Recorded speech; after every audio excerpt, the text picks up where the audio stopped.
अस्सलाम वालेकुम दोस्तों, कैसे हो? उम्मीद करता हूँ सब ठीक होंगे। तो आज हमारी जो वीडियो बनने वाली है वो सीएससी स्कॉलरशिप के लिए जो जो डॉक्यूमेंट्स रिक्वायर्ड होते हैं उस पर बनने वाली है।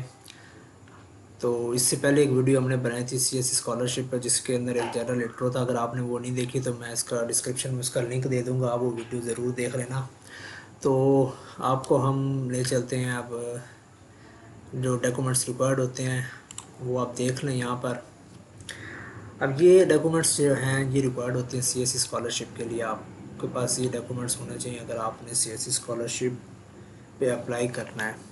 तो बेहतर यही है कि आप जो ये डॉक्यूमेंट्स जो हैं ये आप सीएससी स्कॉलरशिप पे अप्लाई करने से पहले ही बना लें, क्योंकि अगर आप जब अप्लाई कर रहे होते तो उसके अंदर कोई ना कोई डॉक्यूमेंट्स अगर रह जाए, या समटाइम जब आप प्रोफेसर्स को मेल्स वगैरह कर रहे होते हैं तो किस बाज़ वक़्त लोगों के पासपोर्ट जो है वो नहीं बने होते, तो समटाइम एक्सेप्टेंस लेटर के लिए वो पासपोर्ट नंबर भी मांगते हैं। तो ये अब मैं आपको बताता चलता हूँ कि ये डॉक्यूमेंट्स हैं, आप देख सकते हैं। हम एक एक करके इसको थोड़ा सा एक्सप्लेन भी कर लेते हैं। सबसे पहले आपकी आईडी फ़ोटो जो आपकी रिक्वायर होगी, जो पासपोर्ट फ़ोटो साइज़ होता है, लेकिन थोड़ा सा जो पासपोर्ट साइज़ से थोड़ी सी कम उसकी जो होती है लेंथ और विड्थ होनी चाहिए। उसके बाद ये सर्टिफिकेट ऑफ हायर एजुकेशन, जो आपके सर्टिफिकेट हैं जिसने बैचलर किया किया हुआ है उसका जो सर्टिफिकेट होता है, प्रोविजन सर्टिफिकेट। और उसके बाद जो मास्टर की जिन्होंने मास्टर किया और पीएचडी के लिए करना चाह रहे हैं उनका जो मास्टर का और बैचलर दोनों का जो प्रोविजन सर्टिफिकेट होगा उनकी जो होती है कॉपी, और वो जो कॉपी होती है वो इन्होंने आगे लिखा भी हुआ है, वो जो नोटराइज्ड होनी चाहिए। वो आपके इलाके में जहाँ पे कचहरी वाले, जो कोर्ट कचहरी वाले बैठे होते हैं, आप उनके पास चले जाएंगे तो वो आपको इसको नोटराइज कर देंगे। यहाँ पे आपका ट्रांसक्रिप्ट आ जाएगा। बैचलर का, मास्टर के लिए है तो बैचलर का आ जाएगा, अगर पीएचडी के लिए है तो बैचलर का और मास्टर का दोनों का आ जाएगा। लेकिन अगर पीएचडी के लिए है तो बैचलर का इतना ज़रूरी नहीं है कि वो भी आप लगाएं, लेकिन अगर लगा दें तो ठीक है, नहीं तो आपके पास मास्टर का। उसके बाद आपको आ जाता है स्टडी प्लान। स्टडी प्लान जो है ये जो मास्टर के स्टूडेंट्स हैं जिन्होंने बैचलर किया हुआ उनके लिए ज़्यादा स्टडी प्लान होता है, और रिसर्च प्रपोजल जो होता है वो ज़्यादातर जो मांगा जाता है वो पीएचडी के लिए मांगा जाता है। उसके बाद आ जाता है ये रेफरेंस आ जाते हैं 1 और 2। यहाँ पे आपको जिस यूनिवर्सिटी से आपने डिग्री ली है ना, तो उसी यूनिवर्सिटी के जो प्रोफेसर्स हैं आपके डिपार्ट से रिलेटेड, तो वो प्रोफेसर ही आपको बना के देंगे। रिकमेंडेशन लेटर होते हैं वो आपने 2 बनवा लेने हैं अपने प्रोफेसर से, जो भी आपके जानने वाला है। उसके बाद यहाँ पे पासपोर्ट है, अगर आपका पासपोर्ट अभी तक नहीं बना तो आप बनवा लो। अगर आपने अप्लाई करना है तो यहाँ पे आपका पासपोर्ट का जो होम पेज होगा यहाँ पे आपने वो लगाना है। उसके बाद आ जाते हैं physical examination record for foreigner के लिए। यहाँ पे आपका जो एक फॉर्म लगेगा जिसके अंदर आपकी सारी फ़िज़िकल हेल्थ के बारे में वो एक जनरल होता है, वो सैंपल भी आपको उनकी वेबसाइट पे मिल जाएगा।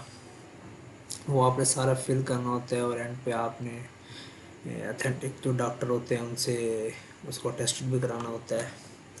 तो उसके बाद यहाँ पर आपने ये जो जहाँ पे जो यस लिखे हुए हैं ये तो लाजमी आपके पास होने चाहिए।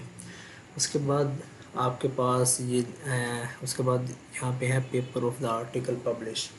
यहाँ पे अब आ जाते हैं जो कि हमारे यहाँ पाकिस्तान के अंदर जो बैचलर के स्टूडेंट्स होते हैं तो उनकी कोई इतनी पब्लिकेशंस नहीं होती। वैसे तो मास्टर वालों की भी इतनी नहीं होती, लेकिन मास्टर वालों की बैचलर की निस्बत कोई 1 या 2 तो ज़रूर ही होती हैं। तो अगर आपके पास पब्लिकेशन, आपका कोई पेपर वगैरह पब्लिश, कोई आर्टिकल वगैरह अगर है तो आप यहाँ पे आपने यहाँ पे उसको लिंक दे देना है, या यहाँ पे आपने उसको लगा देना है। तो उसके बाद हम आगे चलते हैं। यहाँ पे वो आ जाते हैं जो कि आर्ट्स और म्यूज़िक से रिलेटेड अगर उनका कुछ है तो यहाँ पे वो आ जाएगा। अदर सपोर्टिंग डॉक्यूमेंट्स के अंदर आपको यूनिवर्सिटीज़ के अंदर कोई जो भी आपने करिकुलर एक्टिविटीज़ के अंदर जो भी इन्वॉल्वमेंट है, कोई अगर आपने कोर्स किया हुआ है, ऑनलाइन कोई कोर्स किए हुए हैं, कोई आपके पास अदर इंटर्नशिप के हवाले से, या कोई आपके पास जॉब के एक्सपीरियंस के हवाले से जो भी सर्टिफिकेट्स हैं वो आप यहाँ पे लगा सकते हैं। उसके बाद आ जाता है चाइनीज़ लैंग्वेज प्रोफिशिएंसी सर्टिफिकेट आ जाता है। अगर आपके पास, अगर आप तो इंग्लिश टॉक प्रोग्राम को सेलेक्ट कर रहे हो ना सीएससी पे, मतलब कि अगर आप वहाँ पे जाके जो आपने स्टडी करनी है वो चाइनीज़ लैंग्वेज है तो आपके पास एचएसटी होना चाहिए। अगर आप मास्टर के लिए जा रहे हैं तो आपके पास तक एच एस के 3 या एच एस के 4 होना चाहिए, और PhD के तो ये एच एस के 5 भी मांगते हैं, 4 भी चल जाता है। इंग्लिश प्रोफेशनल सर्टिफिकेट, यहाँ पे आपके पास अगर आइट्स, टॉफेल या कोई भी other Duolingo English language test जो भी होता है, जो भी आपके पास है, तो आप यहाँ पे वो दे देंगे। अगर आपके पास नहीं है तो इंग्लिश प्रोफेशनल सर्टिफिकेट पे ही काम चल जाएगा।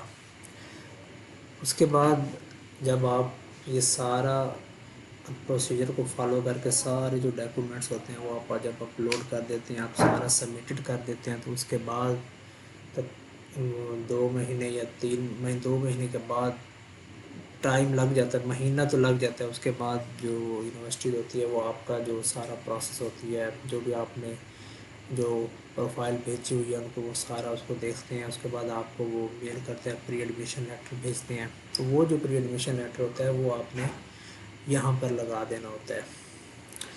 वो इस तरह होता है कि पहले आप सबमिटेड कर देते हैं प्रोफाइल को, तो उसके बाद जो है आप उसको विड्रा करते हैं। विड्रा करने के बाद आप दोबारा इसको एडिट करके प्री एडमिशन लेटर अपलोड करेंगे और उसके बाद फिर सबमिटेड कर देंगे। ये भी आगे का प्रोसीजर है, ये आपको साथ बता देंगे। उसके बाद जो है एक नॉन क्रिमिनल रिकॉर्ड बनवाना होता है, जो कि आपको आपके इलाके में अपनी जगह जहाँ पे आप रह रहे हैं वहाँ पे किसी जो पुलिस स्टेशन है वहाँ पे जो खिदमत सेंटर्स होते हैं वहाँ पे आप चले जाएंगे तो आपको ये सर्टिफिकेट बनवा देंगे, जो कि वैलिड होता है, तकरीबन 6 माह तक वैलिड होता है। तो ये अभी आपको ज़रूरत नहीं है, ये आप जब ये भी आगे ज़रूरत पड़ती है। तो ये आपको डॉक्यूमेंट्स चाहिए जो कि CSE के लिए चाहिए। तो आज की वीडियो बस यहीं तक थी, तो चैनल को लाइक और सब्सक्राइब कर दीजिएगा। बहुत शुक्रिया आपका वीडियो देखने के लिए, थैंक यू।